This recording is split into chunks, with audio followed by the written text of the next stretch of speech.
around the door of the temple there is painting of Sri Vishwakshena. Can you tell about him? What does the stick in one of his hand represent? In the same hand, the Murti of Vishwakshena in the temple have the mace.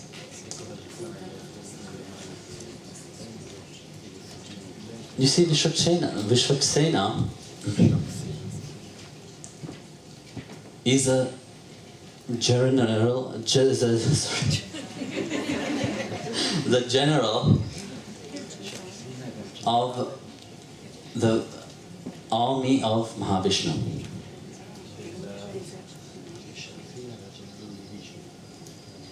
You will notice that when you look at him, he also look like Mahavishnu. You have Jaya and Vijaya, they also look like Mahavishnu.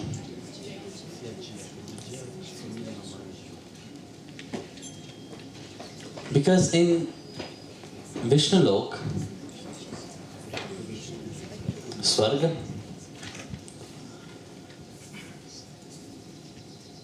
whoever is in there, whoever is the assistant of Mahavishnu, it's an emanation of himself. So each quality of himself emanate to do certain duty.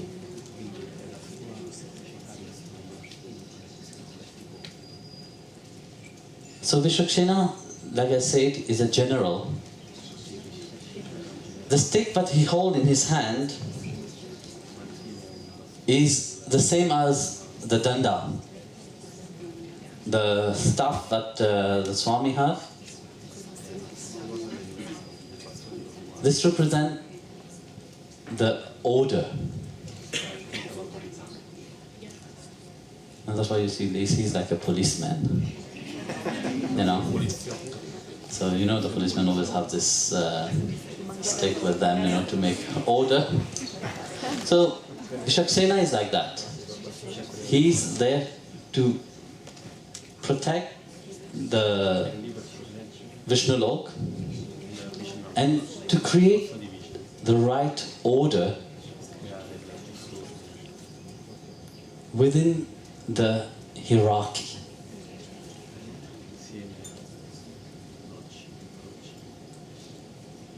And you will notice that he have the mass also at the statue. He have the mace.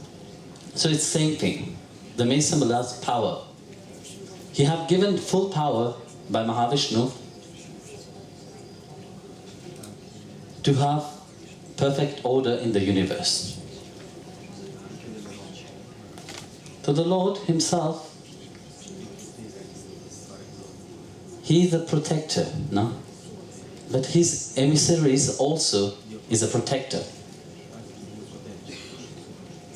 That's why when someone died, let's say a devotee died, he always sent his emissaries to come to get the soul of that person. If somebody died with the name of the Lord. So like that, they are like a shield, they protect the soul. You know, there's this story of, what's his name? Ajmir, no? Who was a very wicked man. But from previous lives, whatever he have done, he accumulate certain good karma. The good karma is there. It didn't leave him. Even if in that life he was very wicked and very bad, but yet the good karma is there. It will catch up. So because of that, he named his son Narayana, Krishna, Rama. You know, in the Hindu tradition, it is said that if you die, remembering and chanting the name of the Lord, you go to heaven. Doesn't matter what you do. So, very wisely, he put the name of the deity, or the holy name to his children. So, when he died, he call Narayan, his son. But as he was calling Narayana, he died at that moment. So what happened? Quickly, Yamraj, the Lord of Death, the devil, whatever you call him, sent his people to get the soul. And at the same time, from Vishnu Lord, from Swarga, from heaven, all the servant of Mahavishnu also came. So all of them said, no, this soul belongs to us. So here you have the devil want to pull down to hell the soul of that man because he was wicked.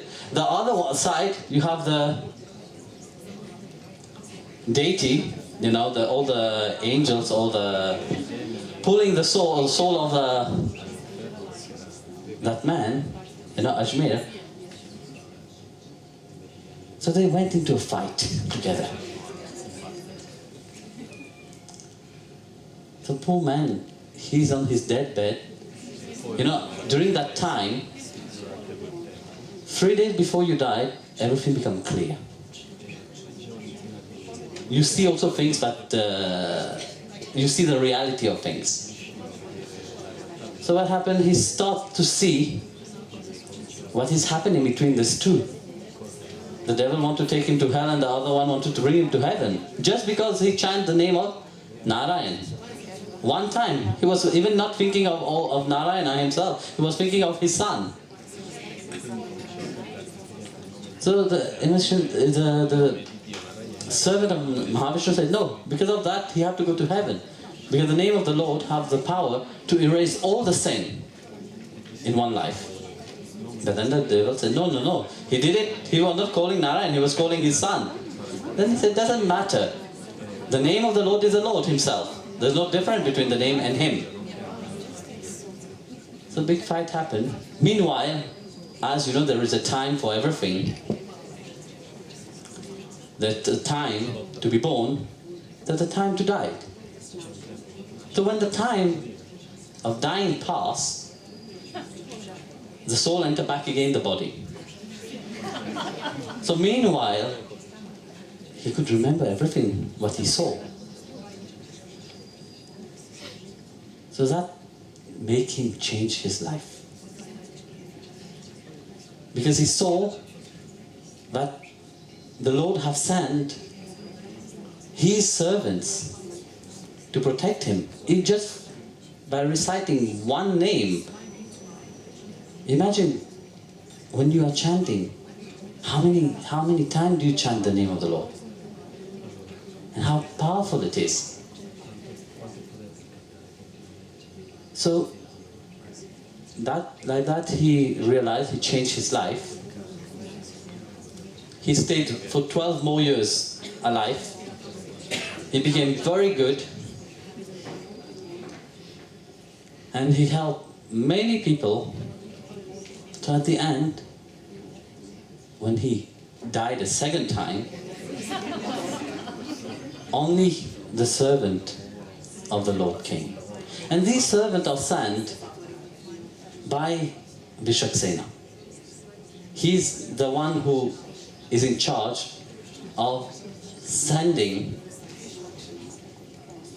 the angels and sending the missionaries to the people. And he himself received it from Mahavishnu. So that's what Vishwakshena do actually. He's a god.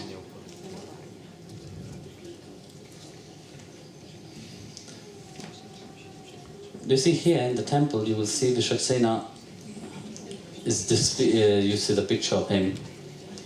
But in India, the temple of Vishwakshena are closed.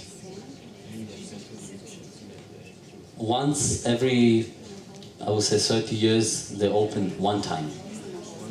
Also that for 1 hour only. Because he's not accessible, you know. We have a very high post. So, when you, in the Vaishnava tradition, we pray to Vishwakshena, is the same as Lord Ganesha. Vishwakshena and Ganesha is the same. In Sai Bite, devotee of Shiva, they pray to Ganesha. And in the Vaishnava, the same Ganesh changed to Vishwakshena. Because you have to see, Lord Ganesha is a blessing of Lord Krishna himself to Parvati. That's how Ganesha was manifested.